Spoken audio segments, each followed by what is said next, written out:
ப்ரொஃபஷனல்ஸை பார்த்து கவுன்சிலிங் எடுத்துக்கிறது நல்லது.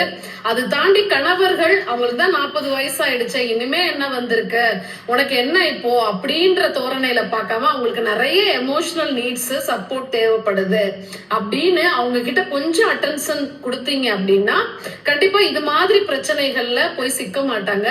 கொஞ்சம் எமோஷனலா பாசமா அவங்கள அணுகுனீங்க அப்படின்னாலும் எதுவா இருந்தாலும் உங்ககிட்டயே அதை எதிர்பார்ப்பாங்க, உங்ககிட்டயே அதை சொல்லிடுவாங்க.